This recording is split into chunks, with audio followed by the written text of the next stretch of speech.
Hello, and thank you very much for coming to listen to me talk about the GC Index. So my name is Simon Etherington, and I'm our Chief Strategist and Implementer, and that will come clear as we go through this. Now, first of all, the GC Index. The GC stands for Game Changing. And today, hopefully, we're going to learn about a couple of few game-changing things. First of all, how could you use this data for yourself to understand the impact that you make at work and to support your career? And think about the different roles that you want to take and use. Secondly, how can we use this to manage our organizations as recruitment agencies? How do we assign people to the right roles? How do we get them to achieve what we want them to achieve in the organization? And thirdly, how might we use this data with our clients to help them to recruit the right people in the right roles in the right places? And how does that work? So those are the three things we're going to cover today. The thing about attracting clients as well that we're going to go through is we all want to attract candidates. You know, that's the lifeblood. It's the product of a recruitment agency. So how do we attract the best candidates? What do we offer them that's different that they haven't come across before? Also, how can we achieve a high win rate when we're engaging with our clients? And we'll talk about how that all works as well. And if we're looking to differentiate ourselves, it's a tough world out there at the moment. You know, if we want to add additional services to our recruitment services, then how might we get into those consulting services so that we become a trusted partner with a client? We might add to them leadership training, leadership development, strategy workshops, whatever it might be. So again, if that's something that we're looking to get into, then again, using this data. Now, the first thing is, can you raise your hand if you heard about the GCNX before this event? Anyone? Right, so this is the first, this is the first time that we've done any kind of advertising, but we already have 7,500 clients around the world. Yeah? We've got over 400 partners, 70% of whom are using this data to recruit better people for their organizations, their clients. Our target audience is any organization in the world that has any people in it. Doesn't matter how small or big it is. And it could be schools, universities. We're looking at those organizations in terms of what they're doing, large multinationals as well as small startups, so anything in between. We also have a sister product called the Young People Index. Now that's for 13 to 18-year-olds. It's going to schools and universities all around the world. And we're helping to understand how do young people make an impact as well. Two of the organizations we're working with is the Young Enterprise, who are the largest charity in the UK, to incorporate in their 3,000 schools as they're rolling this out, and also in terms of the YMCA, which is the largest charity in the world, in terms of how they help and work with young people. And we're also quite well known from a credibility perspective in terms of who our partners might be. So the REC is a partner, the HR Director magazine that's going out to all the HR community in the UK, they're a partner, Duke University in the States is a partner, and Gartner are talking about us as being a cool vendor, which is always quite nice. So what is it? First of all, bit of participation. Can you raise your hand if you've ever been in any kind of role in your career where it hasn't really engaged or energized you, or bits of it haven't engaged and energized? And keep your hands up. Right? So come on. You must have all right. So keep your hands up, yeah? Now, the question is this. Do you feel you were delivering your best in those roles? Yeah? Keep your hand up if you think you were. Of course not. Yeah? When we're, well, yeah, we'll see. But when we, where are we going? When we're making impact, yeah, we need two things. We need skill. We need to be able to do something. But also we need energy. If we don't have any energy, it doesn't matter how much skill we've got, we're not going to deliver anything in any role. And we end up with 4 different states in our career. Sometimes, yeah, we might not have any skill, and actually we're not even engaged and energized by it. You know, it doesn't really matter to us. Then we've got areas where we've got high skill but low energy. So we know how to do it, we just don't really want to do it. Yeah? And we've got lots of people in roles like this all around the world. You know, they've been put into those roles because they're good. Doesn't mean they enjoy it. Doesn't mean they get the best out of it in that kind of space. Then we have people who are really engaged and energized. They want to be it. They love it. It's the best thing in the whole world for them. But they just don't have the skill at the moment. Anyone in education, anyone who's going to a new role, anyone who's going to a new company, we've got to help them, got to give them their skill. So the ideal is that we've got high skill and high impact or high energy to deliver our biggest impact in any role. Yeah. The challenge, of course, is that your clients, and maybe yourselves a little bit, might spend all the time looking at this space, skill. Our CV's got our skill on it, talent development, competency frameworks, all that great stuff. We have to look at skill, but we also know that energy is really important. Do we want an engaged workforce? Yes, we do. How do we measure that, though? What's the techniques that we use to measure it and see how well we're doing? Well, currently, they're quite vaporous, actually. We might have a customer satisfaction survey or an employment satisfaction survey or a pulse survey, etc. Nebulous data that we've got, which actually we can't make many good business decisions on. For the first time in history, we can now measure where anyone is engaged and energized to achieve anything, to have an impact, to deliver anything in their role and what they want to do. And we can use that data now to align them to roles where they feel most engaged and energized. Their well-being goes up. Do any of your clients want their well-being to go up for their employees? Yes, they do. Yeah? And at the same time, do your clients want them to be more collaborative and more productive? Yes, they do. Right? So those are the two outcomes that we get from this process. Now, when it comes to decision-making, any manager, any leader in any organization is there because they're in a responsible position where they're making decisions. Now, these are the way we make decisions. Now, I've used recruitment, but this could be any people decision. Which salespeople do we put in a particular sales role for sales success? Who do we put on a project team for project success? Who do we put on a production line for higher productivity? Who do we give a task to? And so on. In the recruitment world, of course, it's who are we going to recruit? Now, currently what we do is we look at these three areas. Has the person got the right expertise or skill? Have they got the right experience? And that's our CV, typically. That's what we use as the main data point. The next one is their personality going to be okay? They're not going to mess my team up, because that would be disastrous if I did that. Now, that's great, but actually we're bringing in a fourth dimension, because what the manager or your client is really thinking about is what impacts will this person have in the role? And when we're thinking about an impact, we're thinking about a business impact. So do we want this person to help us think about how we plan? Are they a project planner? Do we need that thing for them? Do we need them to help us think about how we bring the team together? Are we driving engagement across the organization? Do we need them to think about coming up with innovative ideas? Are they a creative designer? We might need that. So this is all business language. How do we relate people to it or look what they're doing? Now, when it comes to the GC Index, we also have this AI tool, which is quite neat, actually.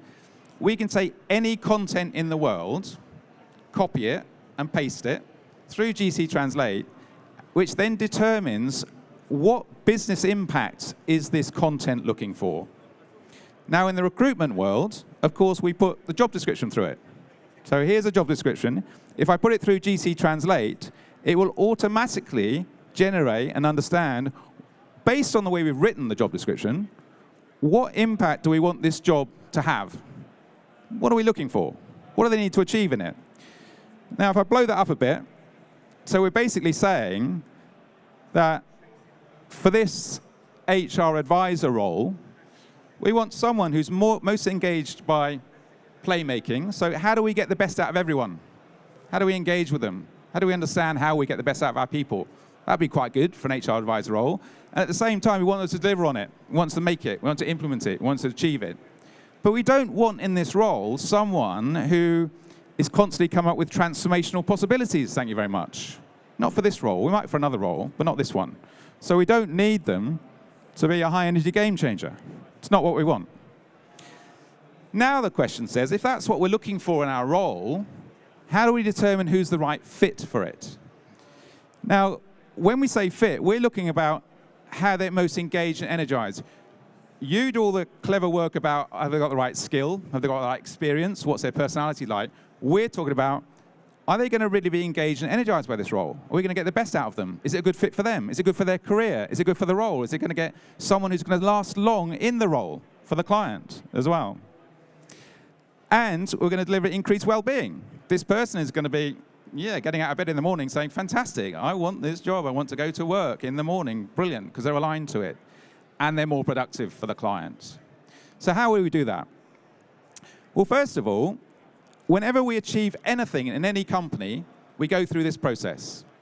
We might sometimes need to come up with thinking about what are we going to do differently. So in all your companies right now, you might be thinking about, oh, it's a tough world out there. What are we going to do differently?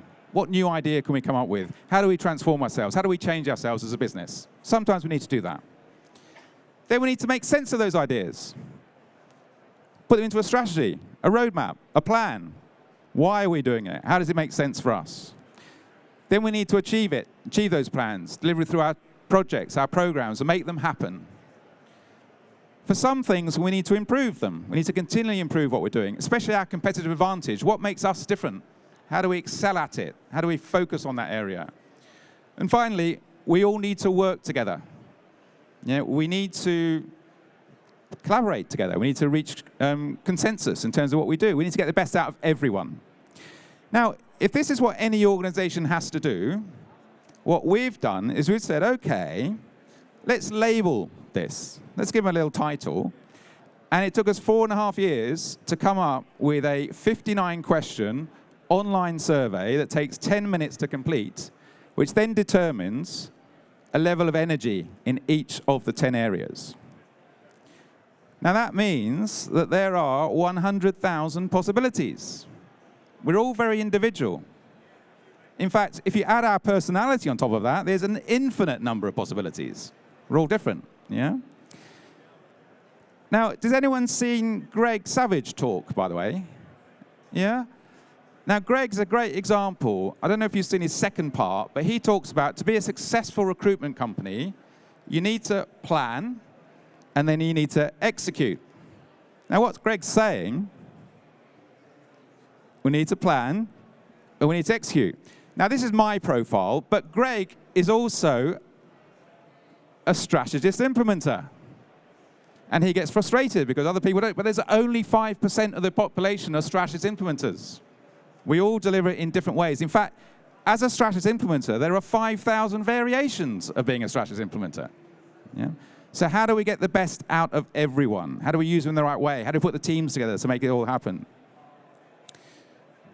So let's come back to our role. Remember this one? We've got our HR advisor role. We've got our playmaker implementer that we're looking for. We might have 10 people coming for this role. We've got their CVs. CV's great, but it only tells us so much information. You might have interviewed them as well. Fantastic.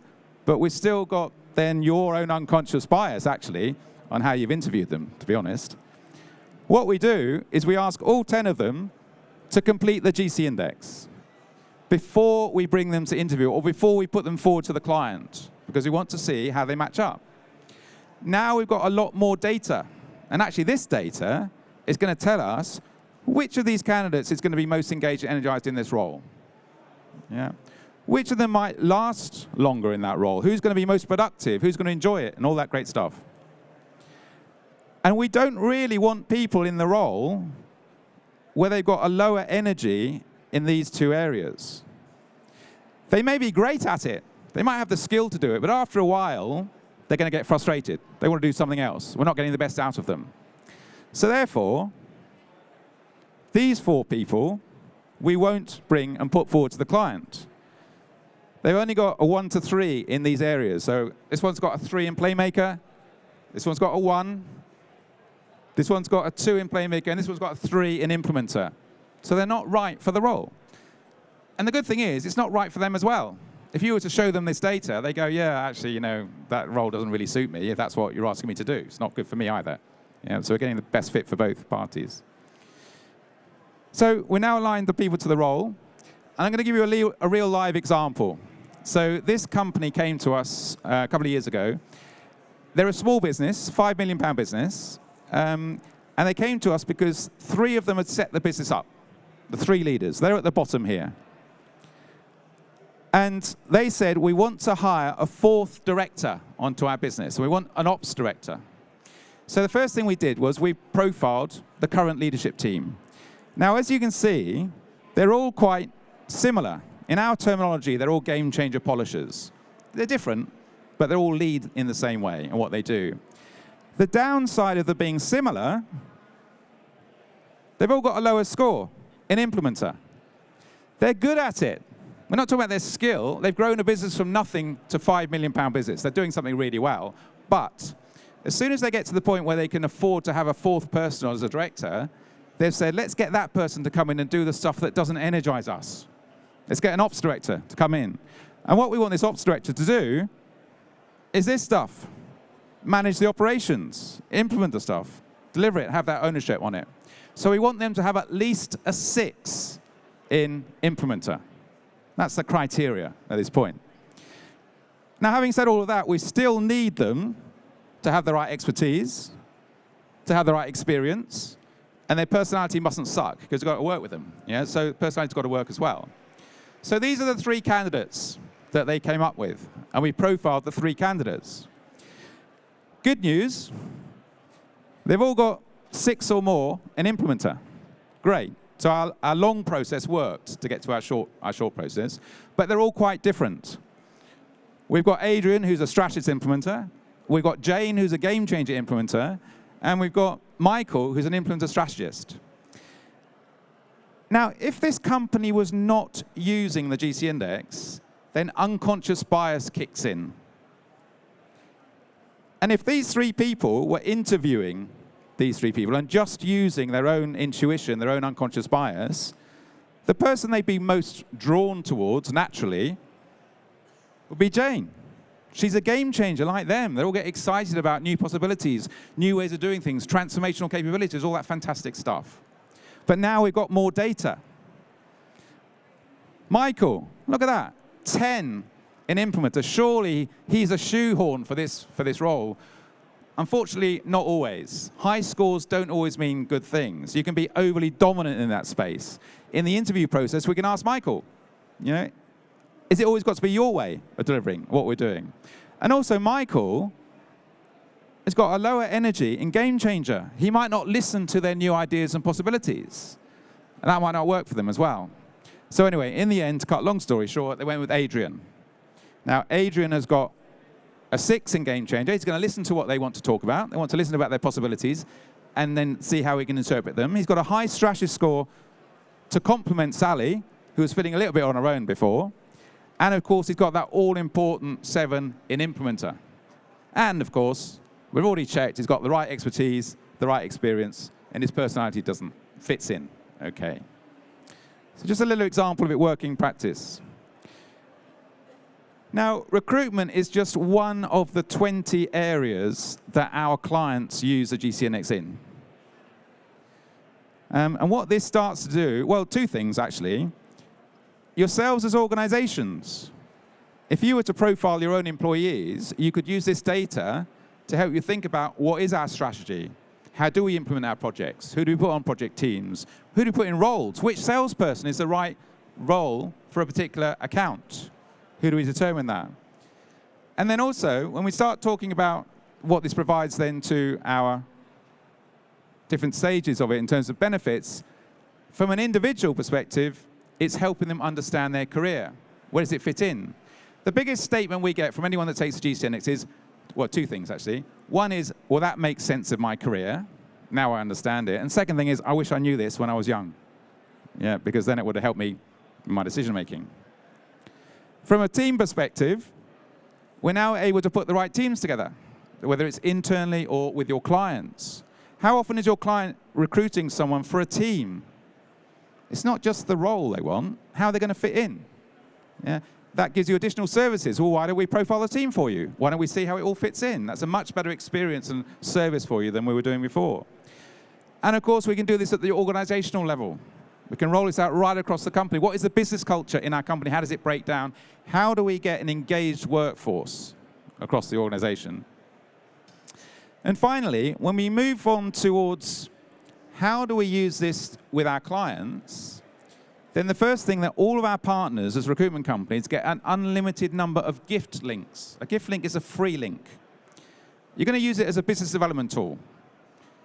At the moment, when you go and talk to your prospects, be that the MD, the the CEO, the HR director, the recruitment manager, whoever it might be that you're talking to, you're going to talk to them about, this is our business, this is our methodology, this is how we recruit people, this is how we attract candidates, these are all our candidates are, and this is us and what we've done before. But so is everyone else. Our partners are also saying, and we're powered by the GC index. And what the client says is, well, what the heck is that? You know, what do you mean? And so we say, well, take it. Try it yourself. See what you come out with. Now that gives you an extra hour with that client because you're going to take them through their profile. And in that hour, you're then positioning the GC index in terms of what it is. How do we use it in the recruitment context? Now, how could you use this in your organization, your business? And when we capture all of that data, 95% of the time that someone has a gift link, it's a free link, it's business development, they say that their profile matches them, their face validity. But 99% of the time, they think that the process that they just went through was good or excellent. Do you know any other sales process in the world where 99% of the people say that it was a good or excellent? Thank you very much. Yeah. And what that relates to then is we end up with a 38% global win rate when this is used. So any organization in the world where someone has completed the GC index has become either a client or a partner 38% of the time around the world. And finally, finally what we end up with then is how do we engage then with other services if you want to? If your organization wants to become a trusted partner, wants to engage at C-level, wants to be strategic and work with your clients, etc., well, why not offer them to do a leadership team workshop using the GCNX? All of the leaders take it, and you are then engaged with them to help them understand what it is and how they deliver it, and that's a whole new consulting revenue stream, and you become the trusted partner. And if they engage with you, then they have their own in-house team. Their own in-house recruitment team could start using it. So they use it for all of their recruitment, not just the recruitment that they're doing with you. But you benefit because they have to buy the GCNX from you. So all of a sudden, we've generated additional revenue streams that actually we didn't even have before at all. And finally, potentially we want to help them across the whole organization, which are additional services as well. So we talked about how do we attract the best candidates. We give them a different offering, we give them a different information about themselves. It helps them think about their career. They want to work with you. It's different. It attracts them to you. We talked about how do we engage with clients by using free gift links with the decision makers and generating a 38% win rate.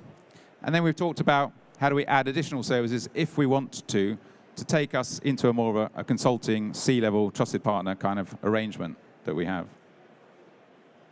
So, if you'd like to try this out yourself, at the end of the day, if you don't think it works on you, then you're not going to use it. Then everyone here has the right to take it free of charge. Either come to our stand, or on each of these pieces of paper around there, there's a QR code that you can take and fill it in. Or on the outside, someone is going to take your code so they can take it as well. But are there any questions at all? I think we might have a time for a few questions. Anyone? Yes. Great question. Is it something that changes over time? The answer is yes. If you think about it, we might go on a different career change. We're going to different jobs. Of course, we change over life. We don't recommend that people take it more than once a year. But if they've got a decision to make, you know, they might be going into a big project for 2 or 3 years, or they might go into a new career role or whatever, then at that point they want to understand where they're at, then yes, take it again, yeah, and from that perspective. This isn't a personality thing where your personality is necessarily fixed for your life. This is, you could change, absolutely. Yes?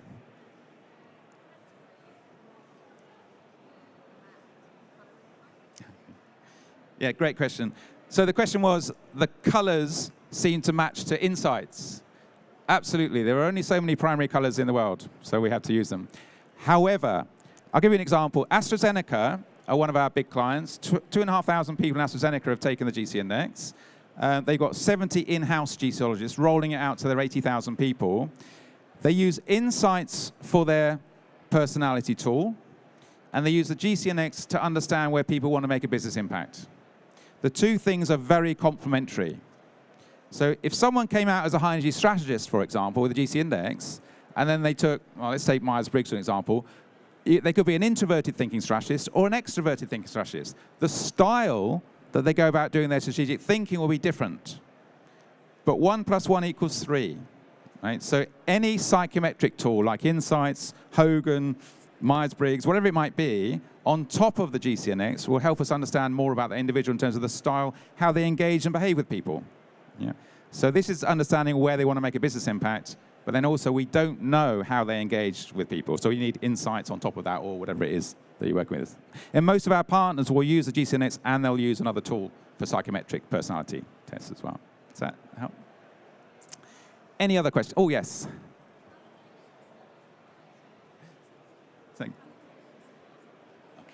So the question was, what validation studies have we done? So the original development of the GCNX was with Duke University and with UCL Behavioural School at Cambridge. I don't know if you know Professor Adrian Furnham, who recently retired, but he's one of the leading experts in that space. It took 4.5 years. It went back 3 times with validation to the community. And in fact, the first time we had it, in 2015, we only looked at game changers. In fact, there was a whole bunch of media in the Financial Times and in the Times itself about game changers, how we measure game changers, because that's where it started. Companies wanted us to find game changers for them. But then we went into the market and they said, well, that's great, what about everyone else? So we went back to we came back, and that's where so it's 4.5 years. If anyone's interested, we've got a complete science document as well.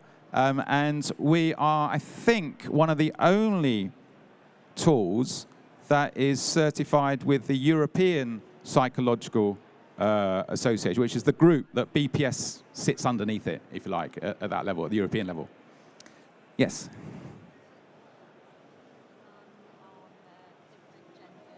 Ah, brilliant, brilliant. So the question was, what about different genders, different cultures? The GCNX is a very large diversity tool because it removes unconscious bias. Now, when you look at diversity, you've got age, you've got gender, you've got disability, physical and neurodiversity, and you've got, those are the 5. There is no statistically relevant difference about the probability you'll get of a particular profile based on your age, your gender, the country that you come from, which is our proxy for culture, for physical disability, but there is a difference with neurodiversity. We tend to find for certain neurodiversity, things like ADHD, things like dyslexia, they tend to have more of a game changer score than the average, because the way that game changers think is a bit more disconnected. Yeah, it's brilliant because they come up with completely different ideas and ways of doing things, fantastic, but it's not the same as structured thinking, which is more of a strategist process and what we do. So that's the only difference. Apart from that, the biggest unconscious bias in all of your clients is themselves. They will choose people based on themselves. 70% of the time, people will recruit people who are like themselves in their GCNX profile. So we need to change that. We need to think about, we need diverse teams. We need to think about how we are going to deliver anything and what we do. Yes? This tool is very client-oriented, so you help clients find ideal candidates. Do you have or will you have something in reverse, something that helps candidates find the right clients? Ah, very good question. So the question was, this is a tool that helps clients understand the candidates they're looking for, or you have a tool the other way around, which is candidates understanding them. We've already got that. So the AI tool I mentioned, GC Translate. So anytime anyone takes the GC Index and they've had a review, they come onto our platform. They log in to our platform. And they get an unlimited access to GC Translate. So any candidate, when they've gone through that process, can then take GC Translate, put a job description through it, and see, does that map me? Or put their own CV through it. Or put any content, actually, through it. So yes, it's helping them think about what is best for me, what is my role. And of course, everyone who logs in and uses it, they get access to 40 different content items that says, how can I use this to influence people as a leader, all that great stuff as well. So there's lots of content support around that as well. Anyone else? So look, thank you very much for listening. Just take it, right? It's free. See what it looks like. If nothing else, you're going to discover something about yourself. Oh. How do you price your service? Very good question. How do we price our service? We're a global business, and therefore we have different pricing structures around the world based on the World Bank income classification. But in the UK, we've got 3 structures. If you're selling to a for-profit company, i.e. your clients for profit, it's £100 per employee to take the GC index. But as partners, you buy it from us at 30% less. So you buy it from us on £70. That's the margin that our partners make on this. If you're selling into a not-for-profit company, education, government, charity, etc., then it's £50 per person. You buy it from us at £35. And if you're selling into a school or a university, etc., to students in full-time employment or education rather, then it's £35 and you buy it from us at £24.50. Great. So if you do want to take it, lots of different ways of doing it. QR code. I think the QR code here is a contact us one, actually. If you want to get a direct thing, Mark, one of our colleagues over here, will take your piece, or take the leaflet that's on your seat, and that's got a QR code on it as well. And we look forward to talking with you. Thank you very much for your time.